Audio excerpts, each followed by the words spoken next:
not having it right now. It worked fine previously and now it doesn't want to do it anymore. So I'm going to get the link for this thing and I'm going to send it to everybody who's in the other live stream. There we go. Okay, we're back on. All right. I'll say if YouTube was going to shut down the stream because I had to switch windows, so help me. All right, we are on for today. We're doing a little bit different today because my desktop is refusing to function. So here we are. So today I wanted to talk a little bit.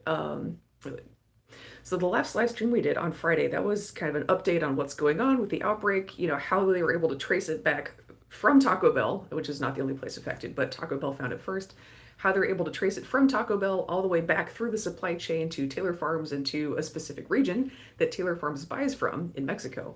I think we're still waiting to find out which farm or farms it was specifically down there. But that's what we talked about in the live stream on Friday, is how we were able to do that. How do we know? Even though there's a test that came up as a false positive, how we feel about that false positive, the evidence still completely points to Taylor Farms and that one farm in Mexico, because you can map the outbreak and you can use that to find out where the infected lettuce came from. So that was kind of fun. That's what we talked about Friday. Good morning, everybody. Everyone from the old live stream is now arriving here. So welcome. Here we are. So that's what we talked about last time, was how do we do this kind of outbreak investigation? And then today what I want to focus on a little bit more is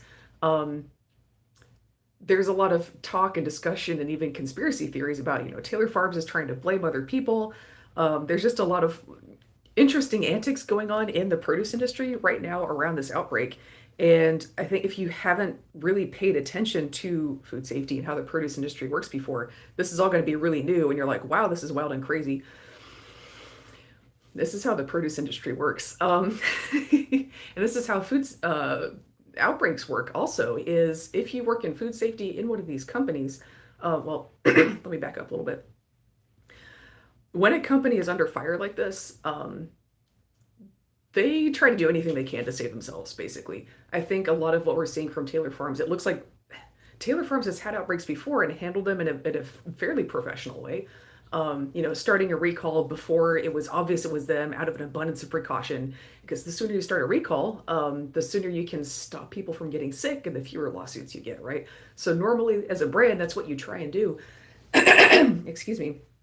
And for whatever reason, Taylor Farms is handling this one very differently. And I think folks are kind of looking at, it must be a political thing, it must be the Trump administration. And I'm not going to tell you that has nothing to do with it. Excuse me. We got morning voice today. I think we are in a political environment where a lot of companies feel like they should be able to get away with things more because we voted in the guy who's going to stop the mean HR ladies from telling us what to do. We've gotten rid of accountability. Certainly, I think there's a lot of companies and company leadership that feel that way. But also, I think this is just kind of like standard produce industry dynamics just being on display in public that nobody's really seen before in this way. So I want to talk about that. I think what's going on is Taylor Farms, at some level, senses that this could destroy their company. Either reduce it to a fraction of what it once was, or actually destroy the company. And I've seen a lot of people express a lot of skepticism, like companies are too big to fail. There's no way there could ever really be accountability because all the laws are gone. Well, first off, the law and FDA and CDC and regulations were never really the main force in food safety enforcement and produce in the first place. Like, the laws are just not enough to really give accountability in the first place. So just because the laws that we did have maybe kind of gone down a little bit doesn't actually change the playing field that much. The real source of accountability in the produce industry is and has always been lawsuits. So you can gut the FDA, you can gut the CDC, you can get rid of all the laws, and you can still get sued. You can stop all the government agencies, you can drown regulations in the bathtub, but you can't stop Bill Marler. And that's the reality of the situation. And so I don't think it's realistic to look at companies and say, oh, they think they can get away with everything now. Because no matter what administration is in office, no matter how lawless this country gets, we can still sue people. And that's always been the real thing that kept food companies in check. Oh, guys, let's not be fighting in the comments. What's going on here? That's not what we're here for. It's like a streamer, like, you're here to listen to me. So what's going on is I look at what they're doing and I don't necessarily chalk that up to there's been a political change, right? There has been. I think there's an expectation of fewer laws, but laws were never the driving force in food safety for fruits and vegetables anyway. It was always lawsuits, and those haven't gone anywhere. Um, uh, guys, what's going on? Who's yelling in here, guys? Anyway, calm it down. So that's the first thing is like laws were never really the big driver in food safety in fruits and vegetables anyway. And the second thing is yes, companies absolutely can and do get destroyed when they really screw up food safety. Jack in the Box is basically no more. You'll see stores with Jack in the Box on it. It's because it got bought by another company because they had this beef outbreak in the 90s where they had the E. coli 0157H7, made a lot of kids sick. I think it killed some people. And even if you survive, if you get a bad infection, it can nuke your kidneys for life and you might need dialysis. So, whole lot of lawsuits. And that company basically was destroyed. It got bought out by somebody else and they kept all the storefront names up. It's kind of like another company is now wearing Carl Jr.'s skin as a suit, is what happened to Carl's Jr. Jack in the Box, sorry, I think it was Carl's Jr. that bought it. So Jack in the Box got destroyed because they had one good outbreak. Chi-Chi's, the restaurant, you seen any of them lately? No, you haven't, because they had one hepatitis outbreak in one restaurant that killed 4 people, made a lot of other people sick. That alone was enough to destroy them. There was that Listeria cantaloupe outbreak, I think back in 2011. The farm that grew those, gone. And it is incredibly rare for farms to get prosecuted for causing food safety problems because everybody feels bad for farmers and they just managed to muck it up so egregiously that, yeah, people still did it. So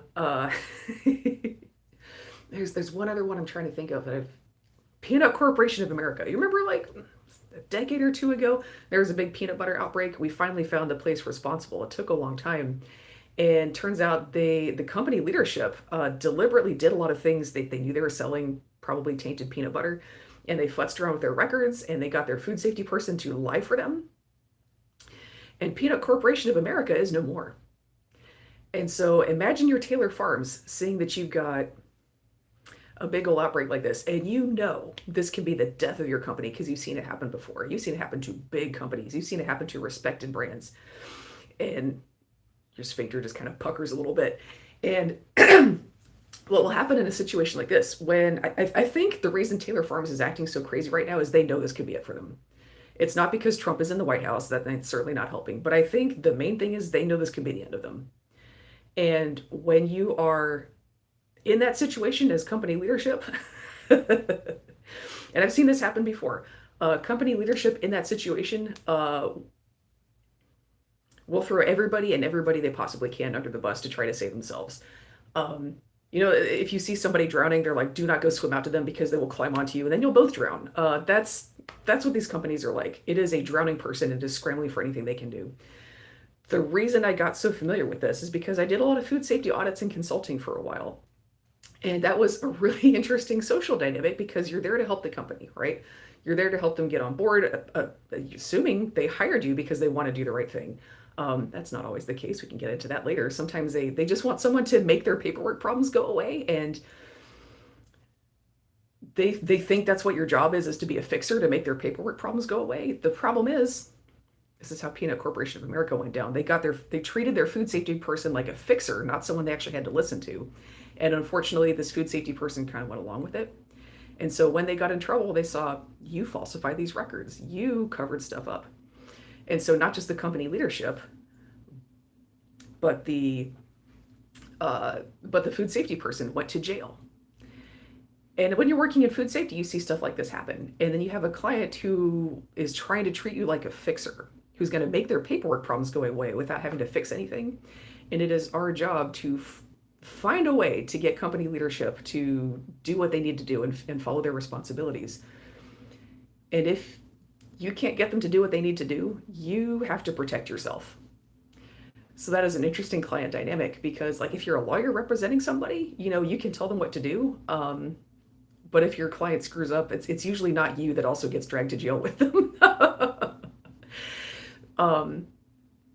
So there's a tremendous amount of risk when you are working as a food safety person for a company, either as a a coach, a consultant, or sometimes even when you're auditing, you are assuming the risk that this company has.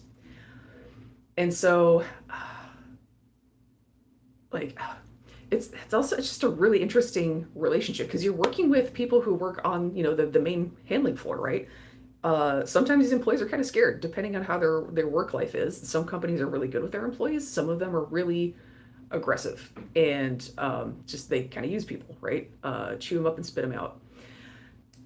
And so you have to find out what's actually going on in a facility. You don't talk to the leadership. I mean, you should do that, but if you want to find out what's actually going on, you talk to the people working on the processing floor. And if it's a rough company, they're going to be scared. They're going to assume that you are there to narc on them, right? And so you have to earn their trust really quickly, right?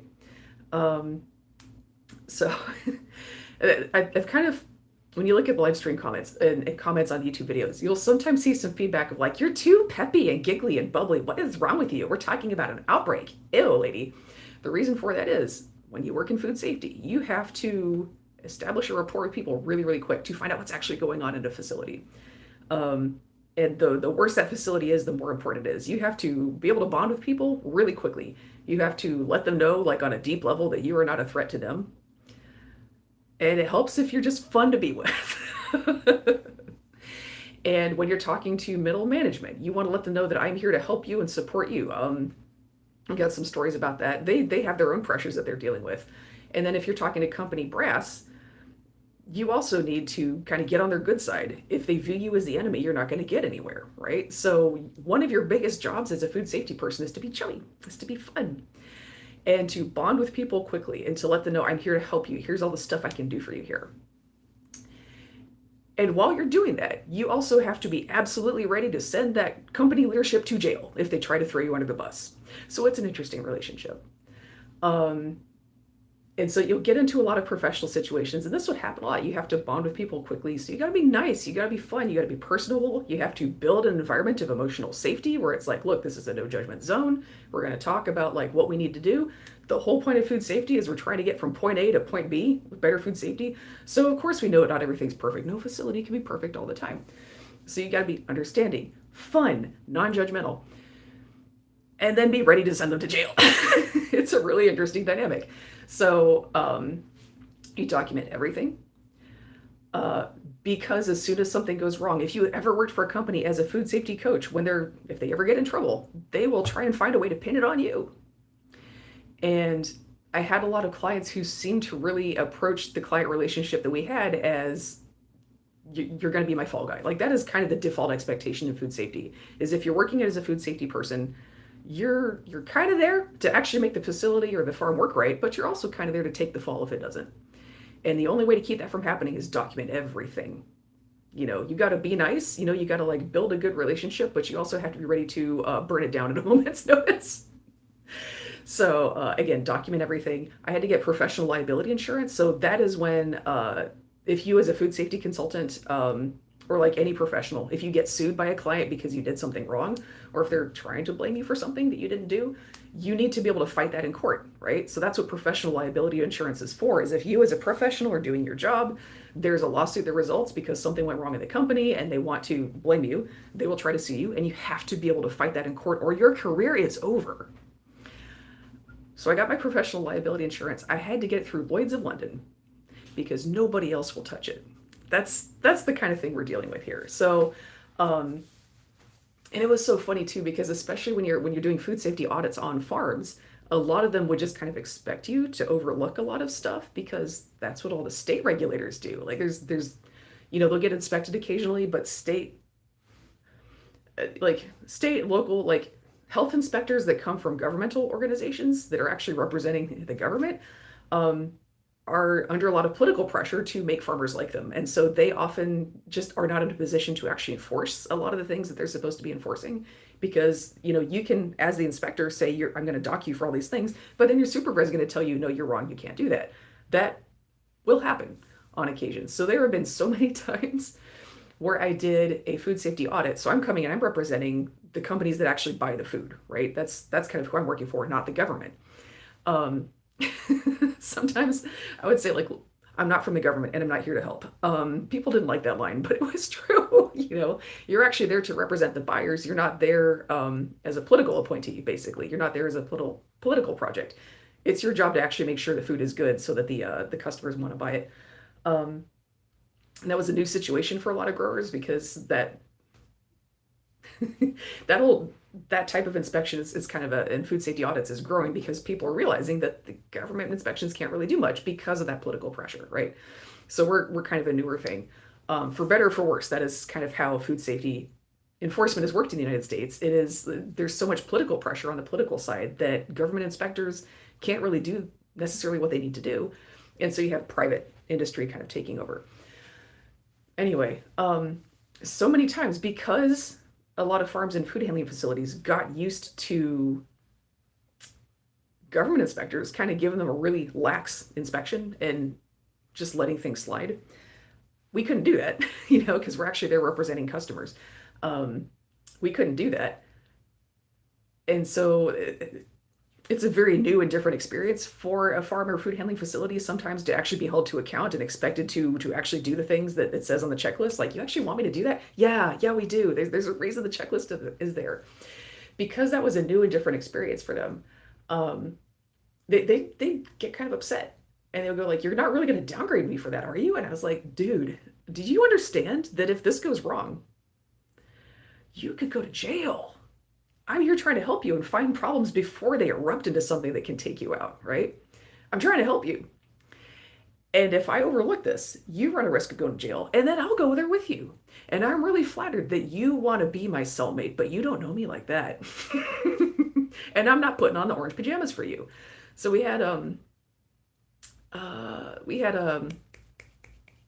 just had some like really interesting client encounters. But bottom line,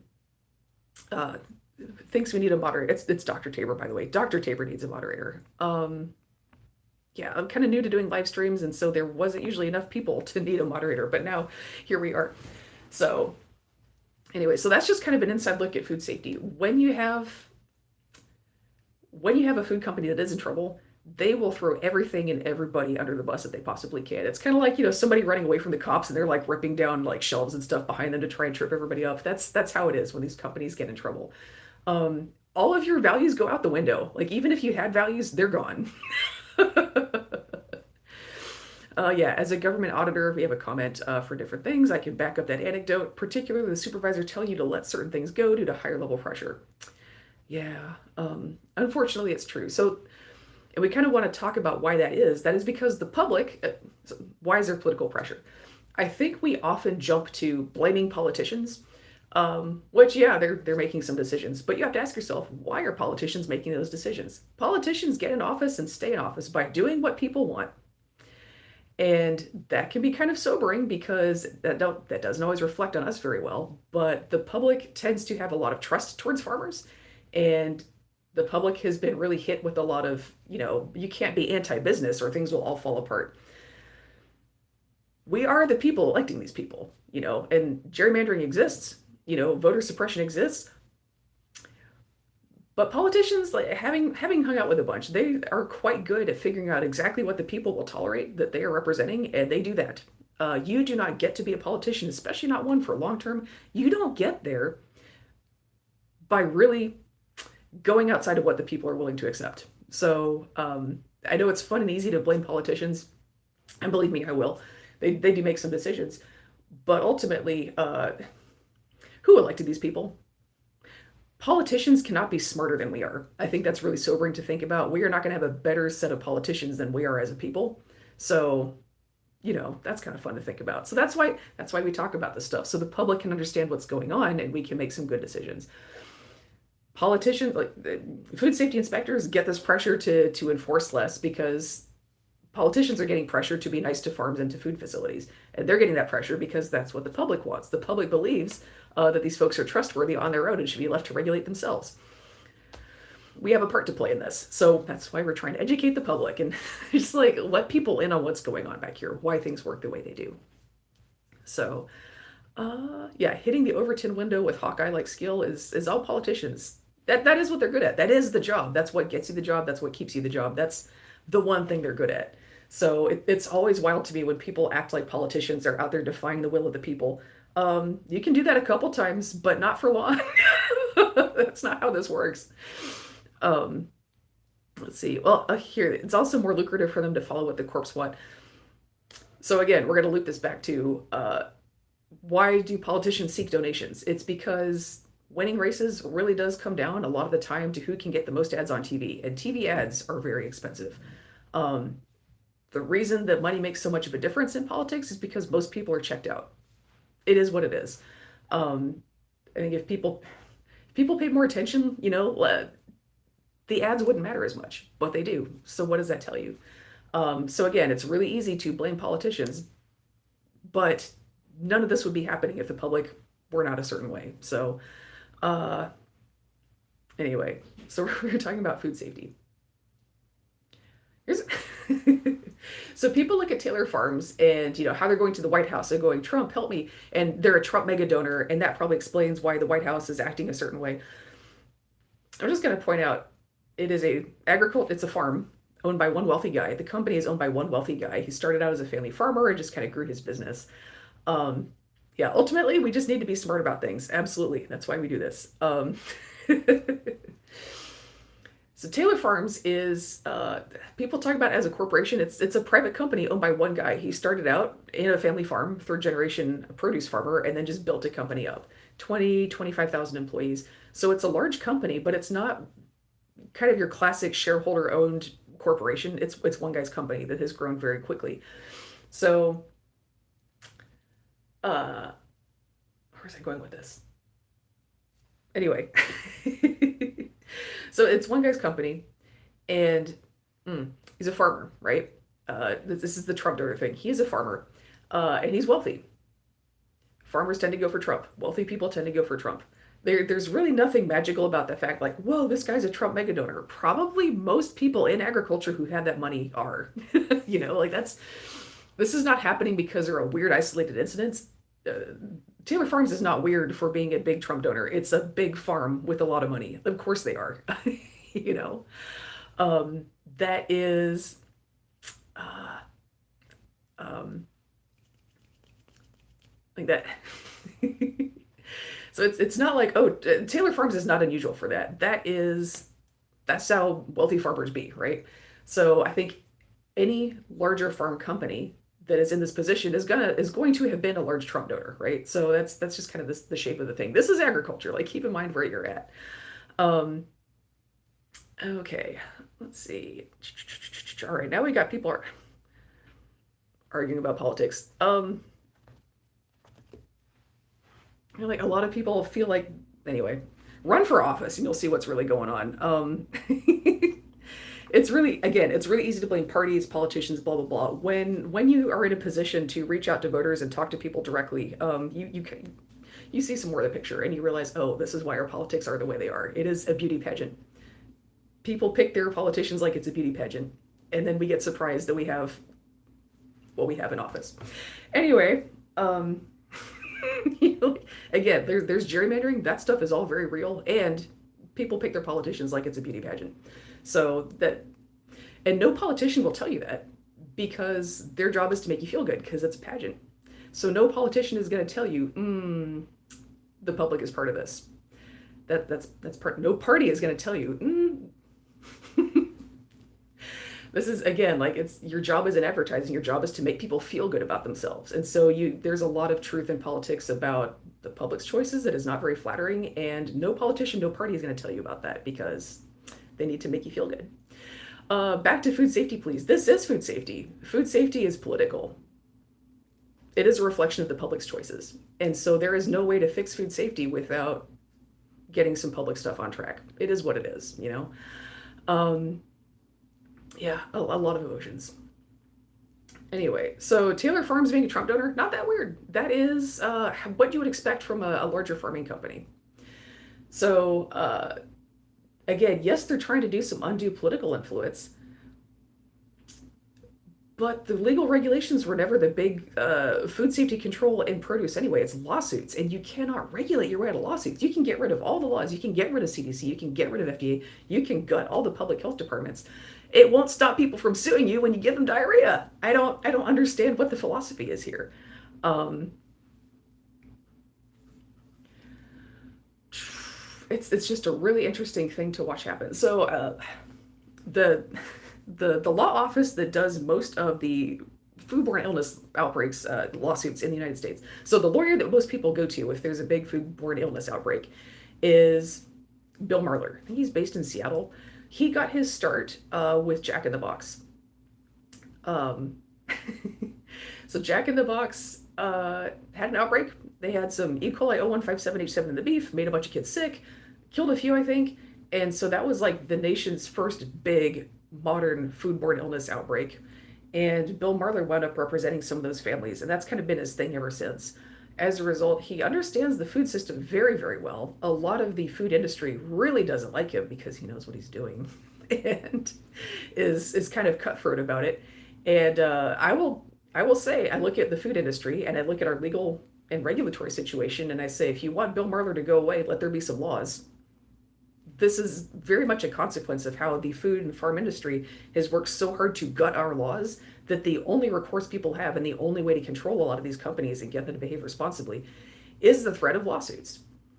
This is what happens when you gut the regulatory state. This is what happens when there are no rules is you have basically like freelance law enforcement with lawsuits. So this is what the food industry has built for itself. And it is so wild to watch a lot of my colleagues just like get really angry at this guy existing. And I'm like, we built him, we are the reason we have a Bill Marler. So he's out there doing a great job. I'm really happy for him. By the way, I've gotten a couple comments from people who say I work at Taylor Farms and no husband, I'll bet. Been married for, hang on, we just had our 20th wedding anniversary. So thank you for doing good. Um, Gosh, Bill Marler. Yeah, does good work. Um, if you want you if you don't want so many lawsuits, like responsibility needs to be a thing, right? We talk so much about, especially in the conservative side of this country, personal responsibility, blah blah blah. Um, well, for that to work, you have to take personal responsibility, and that's not what we see happening right here, is it? As soon as something bad happens, the company owners do everything they can to throw everybody and everything under the bus. That's not personal responsibility, is it? So if you want that, if that's your rhetoric, you got to do it. And when you don't do it, you get sued. So, um, okay, guys, we need to calm down in the chat here. You're gonna start kicking people out. All right. So that is that. I want to tell you a funny story. Just about how food safety and worker protections work. As I've been seeing some. Oh, okay, I know where we're going with this. So Taylor Farms. I've been seeing some comments from people who work at Taylor Farms in the cars, or they say they are. I don't know these people. Hopefully they're posting under not their government name. I've seen a couple people in the comments on my videos saying, "I work at Taylor Farms. Here's a crazy thing that happened." If that's you, and especially if you still work there, you might want to talk to. Don't talk to me. Talk to a lawyer. You might need some help in that department. Whistleblowers on the inside are incredibly helpful when we're doing these investigations. But protect yourself, right? Because that can obviously, depending on how it goes down, that can be the end of your career. It can also be the start of a great career if there's a company out there that wants to do things right and they need to know they need an employee that they know is not going to grease their wheels just to get along and get a promotion.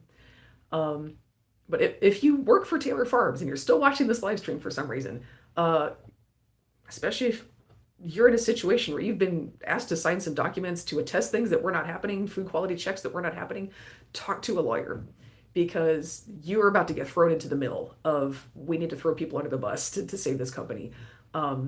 And a lot of people get put in those positions because if you don't do what your boss asks, you lose your job. We need we need witnesses to prosecute these lawsuits. So honestly, talk to a lawyer if this is you. Let's see. So a funny thing that would happen in food safety audits. when a food so my big fear when I started doing food safety audits was you get to a facility and the owner thinks it's like his this is my baby and it's wonderful and we're doing all these great things, and then it turns out it's actually kind of a mess and you have to be the one to tell them that their baby is ugly. That's what I was afraid of. That doesn't really happen. If the place is a mess, the owner knows, and they're usually not even there on the food safety audit because they'd have to, then they'd have to, answer questions about what they've been doing and why. So the owner of a facility like this typically won't even be there on the day of the inspection. They have the employee who's kind of running the facility or the plant or the farm. They kind of push them in front of you and to talk to this person. You don't ever meet the owner if it's a crappy operation. And so what would happen, you're not talking to the owner who's like going to be defensive about how it's wrong. You're talking to an employee who has probably been asking for things like, we need these resources, we need better funding, we need to hire some more people, who's been asking for things to do their job right and is constantly being told no by their boss. Which companies besides Costco do their own food safety audits? Costco. It's a list of one. Other companies kind of try and do them, but Costco's the one that actually does them well. I would love to be able to make a longer list. It's a list of one at this time. Like, would our food system look like this if everybody was paying attention? No. Anyway, so when you're doing a food safety audit on a facility that's kind of mucky, you're usually dealing with an employer who is very stressed out, overstretched, is constantly asking for things and getting turned down. And so what I learned to do is when you within an hour or two, you kind of figure out like, ooh, it's one of those situations, and you can feel the morale in the facility too. Like there's vibes. You can't audit based on vibes, but you can kind of pick them up and know, okay, we need to ask some additional questions, right? And so it would come to a point when it becomes clear it's one of those facilities, right? I'll turn to the person who's in charge of this place, who's taking me through the audit, and I'll say, so I'm seeing this, this, and this. But first, I want to ask you, have you ever had a situation where you're telling the ownership, the owner, the leadership, we need this, we need that, we need more people, we need better equipment, we need another piece of the facility. Have you ever had a time when you asked for that and you got shut down? And 9 times plus out of 10, that person will just go, yeah, like they're finally feeling seen at the food safety audit. This is not a position you want to put your top brass into. Let me just tell you that. So once that happens, I will tell them like, oh, okay, so this is what I'm seeing. Are there other things you've asked for and been told no? Like, is there anything I'm missing, right? Is there anything where there's a safety problem here or a personnel problem that you have asked to get fixed that I'm not seeing? Because I'm about to make you look so smart. If there's all this stuff that you have asked for, and then it shows up on the food safety audit, you got dinged because you didn't have this. I'm about to make you look so smart. So is there anything I missed? And so there's a real connection between food safety and working conditions. And the nerds out there, they've read Upton Sinclair, we've read The Jungle. We know that there is a huge connection between worker safety and food safety. And unfortunately, the public, again, this is coming back to the public, when there's a food scandal, the public really responds to the part about like, oh, am I eating food that's not good? And really tends to ignore the worker safety part. This is why I push the public so much. The public has had so much responsibility for, we want to do just enough regulation to feel like our food is good, but we don't actually want to solve the problem. This is not something you can blame on modern politics. This is kind of how the public has always been. And as somebody who comes from a farm worker background, this is a thing we need to work on, America. The public likes worker safety in theory, but when it comes to actually enforcing it, we're willing to let it slide as a public. It is what it is. You can try and blame politicians all day, but the public has been okay with this for at least a century. It is what it is. And for that to change, we need to really understand that connection between our own safety and what's going on with workers. And I don't think most people really understand that connection. So that's a big part of what I'm doing here, right? Is you cannot run a nightmare of a facility that abuses workers and have good food come out of it. You just can't do that. Food safety auditing was such an interesting job because you get there and you never get to a facility and you're like, wow, this place is really great. Like morale was good. Everybody's getting listened to. It was really clean, except for the rats. You never have a food facility where just one thing is going wrong. It's always a constellation of things, and worker abuse is part of that constellation. I've kind of found when you talk to people in the public who don't work in food, which is most of us, right? When you talk to folks in the public, they can have an attitude about people who work in food facilities and on farms. They're dirty, they're disgusting, because a lot of the time they're immigrants, and they assume that the workers are the cause of these problems. This is how the public feels about this stuff. And so again, like this is why we're taking it to the public. This is how the public feels about a lot of this stuff is we feel like the workers are the problem. Let me tell you something. Like nobody, how desperate they are, wants to get up in the morning and go, oh, it's another beautiful day. I can't wait to go work at the shit food facility. Nobody says that. Nobody thinks that way. Do you think workers who are desperate are excited to go work in a gross place where they're getting abused? Or just anybody's excited to go make food that they know is nasty? No one wants to do that. Like, not even people who are in dire straits feel good about that. They're doing it because they have to. When food service and we talk agribusiness or restaurants. Yes, like because I think people think like agribusiness is kind of this separate world of business. Everything just works so different over there. No, it doesn't. It works the same as every other business. It's owned by people who want to get the most money for the least effort. That's going to lead to some things. Every company is like that. Every farm is like that. It doesn't matter the size. It doesn't matter the shape. We all have that tendency. That is gravity of human nature, right?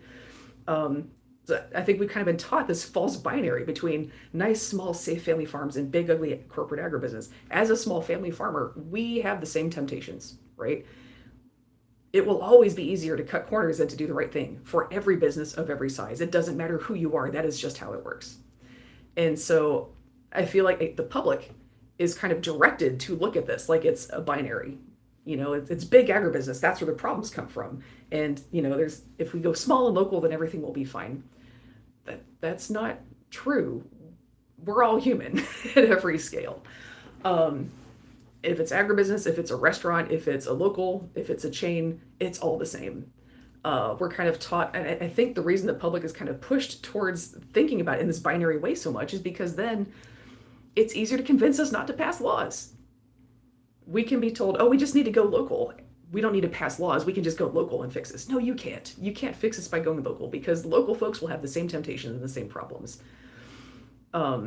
Again, this is why we work so much on education. I don't blame people for believing this stuff because this is what we've all been told our whole lives. We've all been told our whole lives this is how this works. Small and local will fix big corporate problems. Well, abuse is not a corporate problem. It's a human problem. Abuse is not a corporate problem. It's a human problem. We all have it. So I saw somebody further up a bit ago asking, how do we as customers make sure that we're buying good food? You can't. That's the point. You have no way to know what's going on behind closed doors. That's the problem, right? And again, customers and the public have been taught for so long, it is our job to have abuse detectors and figure this out. Because when we believe that, we don't ask for laws. That's why we're told this. We are told it's our job to do our own, the perspective that you workers stems from U.S. history of slavery. It also stems from Europe's history of serfdom. Like, labor was not woke before slavery happened. Because you'll get parts of the country where they're like, slavery never happened here, so we're good. And you're like, you got your own thing going on. Yeah, absolutely. In the West, not just in the U.S., not just in the South, but in the West in general, like the culture of business very much grew out of slavery. There's a great book about this. Called Accounting for Slavery by Caitlin Rosenthal. She worked at McKinsey and then became a historian and was like, oh, that stuff we were teaching people to do at McKinsey, I see where it came from now. It's a really interesting book. It is Accounting for Slavery by Dr. Caitlin Rosenthal. Anyway, yeah, like the disgust for workers and the feeling like they're beneath our notice. We don't need to fix their problems. That's just in a different realm, right? And we just need to worry about our food. This is kind of what grinds my grits a little bit about the sustainable food movements as well. It's like it's really focused on, we're not going to have chemicals. It's really focused on consumer safety, and they'll kind of do lip service to what's happening for the workers, but it's really an afterthought. And I think you can't actually fix agriculture unless you put workers first, because that's where the food's actually coming from. Like, that means you're putting the actual production of the food first, not how customers feel about things. There was a scare about this back, I think it was in the 80s, is the Aller scare. So there was something called Aller that they put on apple trees to kind of keep them from dropping their fruit too early, I think was what it was. And it turned out to be, I think, kind of a carcinogen. And uh, so when that hit the news, people freaked out. They were like dumping their apple juice. They were throwing away apples. They're like, is it safe to throw the apple juice away? Is it getting. The thing is, the amount of Allard that a consumer would get is not going to hurt you. This was a problem for workers because they're spraying Allard. They're working in orchards that have just been sprayed with Allard. This was a worker safety problem that the public completely misunderstood as, oh my gosh, am I going to get cancer? No, the immigrants are going to get cancer. That's kind of always how it's been. And like, again, like the reason I kind of go public, we have a responsibility for this, is because if you work in agriculture, you have seen the public over and over and over again freak out about, is my food safe? And then that's it. That's as far as it goes. You will never get your food safe if you can't go all the way to, we need to make sure that the workplace is safe. So, like, I know it comes off as scolding, and it is maybe a little bit, but it's also like, guys, if we want to fix this, if we want to help ourselves, we cannot only help ourselves. We have to make sure that everything is working the way it should. If we're only focused on what's happening for us and the food we're eating, you're just kind of slapping a layer of wrapping paper over the top and calling it good. We actually have to fix things. So that's, I don't know. But that requires empathy, which I don't have. I know. That's, and there we have it, right? So again, we talk about how our political system is kind of a mess because, politicians, elections, that kind of stuff. But at the end of the day, if you work in food, you also see the way the public responds to things that has led us to where we are. It is not, you cannot just blame your leadership if the leadership has to please this certain amount of interest. And when this is what the public is interested in, that's what's going to get voted in. It is what it is. Taylor Swift, is she a farmer? I don't think she is. Let's see. So let me check the time. I think we're kind of starting to come up. Oh, it's 11. All right, we started late, so we're gonna kind of start trying to wrap it up. Oh, we've got a comment. Hi from Salinas. So Salinas is where most of the US's lettuce is grown. They call it the salad bowl of the US. My partner works in a warehouse packing bag salads, not for Taylor Farms, but had a coworker who went to work for Taylor Farms and did not speak highly of them. Yeah. If this coworker knows anything, they should go talk to somebody, maybe a lawyer first. There's just a lot that can go wrong. I don't know what to say more about that, but like this is why empowering workers is so powerful when it comes to actually making food better, is because they're actually there with the food all the time. And nobody wants to get up in the morning and go work for the crappy food facility, right? So they see what's going on. They have an idea of what's supposed to happen and what's not supposed to happen, and they're actually there all the time. So getting workers in a good situation to speak up and be able to whistle blow on their employees or their employers without being threatened with losing their job, like that's probably the best thing you can do possibly in the world for food safety. And we're not willing to do it, or we haven't been so far. Like the number one thing you need to do to get our food in a better place is have workers in a better position. Um, Quick story on that. So when I was growing up, my dad worked in nuclear power plants. And so I grew up every day hearing about what went wrong at the local nuclear power plant that day. And it was usually really petty. It was just like, oh, we had to replace a pipe because it had a tiny little spot of corrosion that would have caused a problem in 5 years, like that kind of thing, right? Is usually what happened. Because they are very, very on top of inspections and maintenance because it's a nuclear power plant. You don't want any surprises in there. And the biggest battle that they really had was the people running the plant are usually like MBA types. So a nuclear power plant it's an engineering forward endeavor. It needs to be run by engineers who understand engineering. But what would actually happen, because it's a business, is sometimes it's a public utility, but a lot of the time you'd wind up with MBAs in charge of it. And MBAs, they have one move, which is cut costs. And they would, so they look at their budget and they would see illegal alien extortion. Yeah, stop that. Also H2A, like legal immigrants come here with their visas properly. They're also getting put into situations that are, if that's not slavery, what is, right? And so if somebody can come to this country legally and still get treated like that, that's why people don't bother. Like, You can say we want legal immigration all day, but if legal immigration leads to slavery, then what are we doing here? And that there was a slavery ring in Georgia that made $200 million off of legal immigrants, like off of slavery type stuff. It's big money, always has been. And that stuff is incredibly difficult to prosecute. There's a few cases underway, but that one is like the biggest, most thorough prosecution they've had to date, and it is crazy. Operation Bloomin' Onion, if you want to look it up. Anyway, back to nuclear power. Oh, thanks to free account 10. We're gonna finish this nuclear power thing. We're gonna come back to this. Any thoughts on EU demand for oh boy, Europe, US food trade. Anyways, we're gonna finish on this nuclear power thing because that's super chill compared to US EU trade. So you have MBAs running these plants, and they look at their budget and they need to find things to cut, and they see we're spending so much time and money on inspections and maintenance. We've got entire engineers where most of what they do, like most of our engineering department, is just people that we hired to do inspections and maintenance. But nothing's ever blown up. We probably don't need that many people doing inspections and maintenance in this nuclear power plant. And so the biggest battle at the power plant was not against entropy or nature or corrosion, it was against MBAs. And it was so crazy because as a kid, like I'm growing up in the 80s, 90s, the anti-nuclear movement is still kind of a thing. And so you'd hear people say things like, oh, well, the people who run nuclear power plants don't even live here and they don't care. And I was like, hello, we're right here.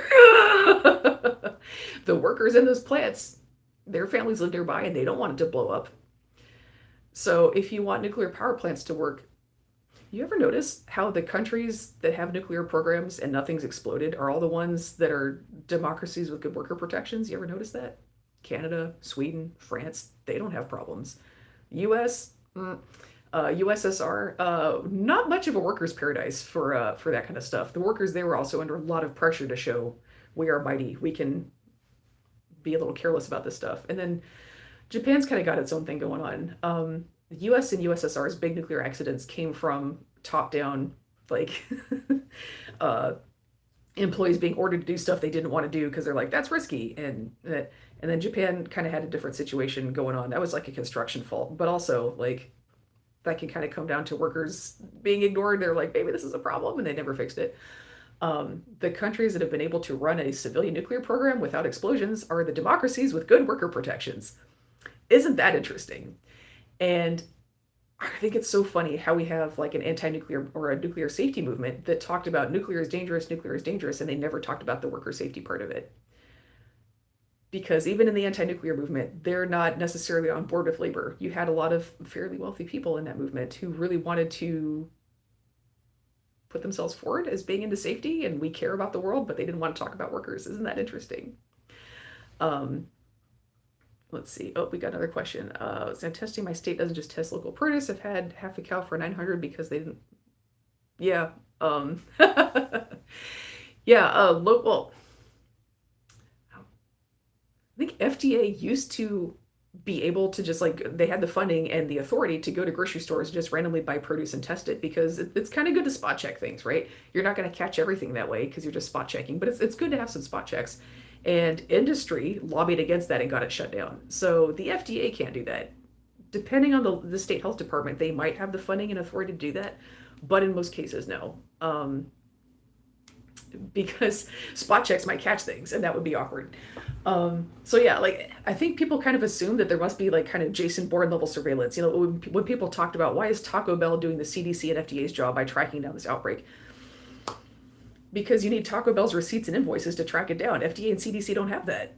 So Taco Bell didn't do FDA and CDC's job. Taco Bell did Taco Bell's job, of finding where did this thing that we're selling come from so we can stop selling it and making our customers sick. Because Taco Bell's already getting sued. They were involved in the outbreak, and they were the first one really noticed. And so of course people sued them immediately. So if you're Taco Bell, you want to stop serving the thing that's making people sick so you can stop the lawsuits. It's so funny because Taco Bell's kind of getting like, oh, they're the good guy here. They just did the basics that everybody should do, and nobody else did. That's why they're kind of standing out, or they were able to do it more quickly than everybody else. We kind of talked a lot in the last live stream about why Taco Bell got noticed first. Because I think they got their lettuce from Taylor Farms through Cisco, and if it's going through Cisco, that means a lot of other companies had it. It's not just Taco Bell. Anyway, so people are going, why did Taco Bell do the federal government's job? Well, you need Taco Bell's receipts and invoices to do that, and the federal government doesn't have those because there was going to be an FDA program that would require companies that are moving big volumes of high risk produce like lettuce and other leafy greens around, that would require them within 24 hours of receiving a shipment or sending out a shipment. They'd have to notify the FDA, hey, we got this lot of lettuce. It went here. It came from here. So that FDA could do those tracebacks. FDA had the information in a standardized database.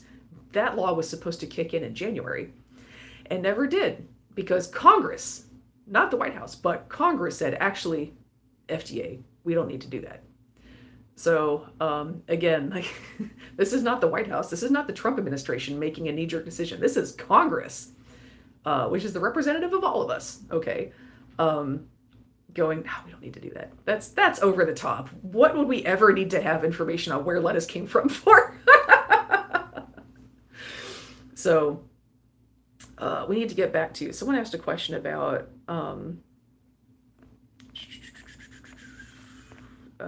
any thoughts on EU demand that the US implement their traces system for feeder cattle from the Mexico/US? Cynical trade negotiation or necessary for safety, potential effect on the workforce. So there are a lot of reasons why a country might want traceability to origin on beef. I don't think screwworm would be one of them because you can't get screwworm from eating beef. It's kind of like fleas. They feed on the living, right?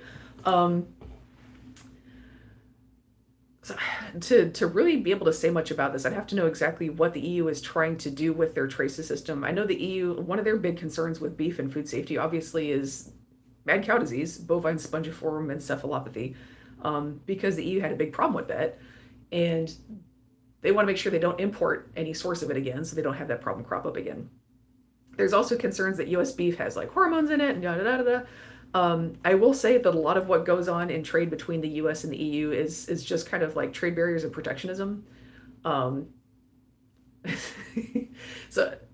when it comes to beef, there's certain things that the EU wants, and the US ranching industry is like, no, that's over the top. Some of it is quite reasonable. Like, you need traceability. You need to know where that cow came from. I don't think that's unreasonable. We put ear tags on cattle all the time. You can record that information on there. That's not unreasonable. A lot of folks in the U.S. ranching industry absolutely do not want to do that. And that's fine. That's their prerogative if you don't want to do that. But you can't insist on doing the bare minimum and then insist that someone else accept the bare minimum if that's not what they want. So U.S. producers can produce to EU standards. A lot of them just choose not to. And then instead of running their business in a way that suits what their customers want, they go complain to the government and tell the government, I need you to tell Europe they're supposed to want something different. Which is, no matter how you feel about government and international politics, I don't think that's how business works, is telling your customer what they want. You ask them. So, like, even if you think your customers' requests are ridiculous, you don't have to serve them. You can serve somebody else. What you do not do is you enlist your federal government to tell people what they should want to eat. That's crazy. So I don't know if that answered your question. Thoughts on the EU demand that US implement their traces system. Because I work in produce, I don't have all the details on that. I just kind of know like the general contour of US EU beef trade over the last couple decades. A lot of the trade barriers between the US and EU kind of are protectionism. There's kind of famously one where Germany had a limit. You cannot, if we import wheat, it cannot have this much cadmium in it. Like they had a limit on cadmium that could be in wheat. Almost all of the wheat grown in Germany was above that limit, and so that's clearly not about public safety. That's just about keeping your domestic wheat prices high to keep your wheat farmers happy. And here's the thing, countries can do that if they want. I just don't really, again, I'm not a farmer who grows large volumes of bulk product for international trade, so I just personally don't have a lot of feelings about this. I grow produce for more like regional consumption, and so my attitude is, if you want to make money, you should grow what people want. Next. So that's kind of where I'm at on it. But you have a lot of growers in the US who are very committed to, I grow this, I grow it this way, and we have to make everybody want it, which is an interesting approach. That is that. So we're kind of coming up on our hour, I think, you guys. Yeah, like the oligarchs know what's best for us. Yeah, I mean, like that's the thing. I think a lot of people we believe that farmers are poor, struggling little folks, and the reality is like the small family farmers in the US are millionaires with a six-figure income. And people try to do this like, oh, they're land rich but cash poor. They're not cash poor. That's what six-figure income means. That's after farm debts and expenses, right? And so when we talk about like, oh, the oligarchs are telling us what to do and what we're supposed to want, a lot of farmers are in the they don't feel included necessarily in the oligarchy because they're kind of out in the boonies, but they are wealthy people who have an expectation that this is what I'm going to do, and we tell you that you want it. And if you say no, you're the problem, and we're going to lecture the peasants on what they should want. So we kind of have this idea that farmers are the peasants, but if you actually look at how the farm sector developed, they got rid of their peasants. That's what mechanization was. So what we have is landlords without peasants. We have an oligarchy and an aristocracy without peasants now, but they still have the culture, oftentimes, and the mindset of an aristocracy, which is we we tell the commoners what to do and we tell them what they want, and if they don't like it, that's their problem. And um, yeah, I'll explain some things about farm culture in the US. That's how you get a whole sector of people who have an attitude of I tell my customers what they want, I don't ask them. So, food for thought. Anyway, we're coming up on our hour now, guys. And I think the news on cyclospora is kind of slowing down. Taylor Farms hasn't done anything crazy in a few days. I think they finally maybe got a PR person on top of things. More scrapple and liver mush. You know, they're cooked. I'll say that for it. Leftovers, yeah, leftovers with lettuce in them. In terms of what consumers can do for food safety, there's I really don't like how consumers have been told it's our job to vet all this stuff. It's companies' job to do their job. You know, full stop. If you're looking for a company that does do their job and does vet their product, Costco is really the best at it, which is a bummer because we don't have a Costco around here. I live in Fayetteville, which is a big military town. So the people who would normally shop at Costco, mostly military, they go shop at the PDX on post. And so there's not enough people who would shop at Costco to support a Costco here, which is a bummer. Um, but yeah, like for decades now, consumers have been told it's our job to make this stuff work. It's our job to do all the vetting. It's company's job to be competent. I think if you're going to run a company, you should know what you're doing. Yeah, if you're going to do a thing professionally, you should do the thing professionally. So that's that. And as the public, I think it's on us to have that expectation too. Like when something like this happens, what I see people ask is, how can I protect myself? We should be asking, how do we stop those people? That's what we should be doing. When we are asking, how do I protect myself from the evil that is out there, we're not asking, how do we stop it? We should be asking, how do we stop it? Um, and that's not going to happen immediately. That takes any political movement takes a long time to build. You've got to really build a public will momentum.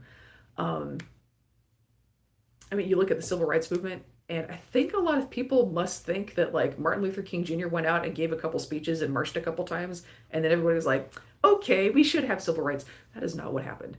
It was generations of organizing from the time Reconstruction ended in like the 1880s, 90s, however you want to track that. It was generations of organizing from the 1800s through the 1960s, and it's still ongoing. Um, and I think we can get really dismayed because it's hard, right? Uh, the people who have big problems that we need to solve, we are consumers. We are not wealthy. We don't have as much visibility and legal rights as companies do in a lot of cases. And so we feel like we're having to run backwards uphill, right? And you feel like it's impossible and it's never going to happen. And that's why I really look to the civil rights movement. Um, I don't think it was easy for someone living in the Jim Crow South who was black to organize for their own rights. And nonetheless, people did it for generations, and they did get results. It took a lot of people did that knowing they might never see the results, and that is just how it is sometimes. you know, I had a buddy who was like, she was talking to some folks, and she's like, we got to vote. You got to do other things, but voting is in there. It's on the list. And somebody's like, when I voted and nothing happened, she's like, yeah, I did sit-ups the other day and nothing happened. It is a long-term commitment. Um, And that is, yeah, too bad the civil rights movement is getting reversed out first now. It's because frankly, a lot of us took our eye off the ball. We kind of felt like we won that, and so we don't have to keep working at it. And folks who didn't like it were working very hard. Um, it's not to get all like freedom isn't free, but yeah, democracy is high maintenance. It sucks, but it is. It's high maintenance, and yeah, that is part of it. It's high maintenance. Um, the good news is you can get stuff done running backwards and uphill. People have done it before. Every time something in this country worth doing that needed to be done was done, it was done by poor people running backwards and uphill. So, want to leave that with you. It, I don't know, like it or not, the politicians do work for the people, and supervising is a real job. So we're just with the electorate we have, can we expect anything better? Well, I mean, you know, people change their minds a lot. We'll say that. Um, we talk about how, after World War II, like there were just magically unions and things got better. It was the same electorate we had before World War II. Unions were organizing for a long time, and you know, they were able to get stuff done. Like people talk about the post World War II, like there were unions everywhere moment, like it just happened. People worked for that for decades. People spent their lives working for that. And it was the same electorate we had before and after the war. You know, organizing does make a difference. So, the civil rights movement, same electorate in 1962 and 1964. You know, so that is that.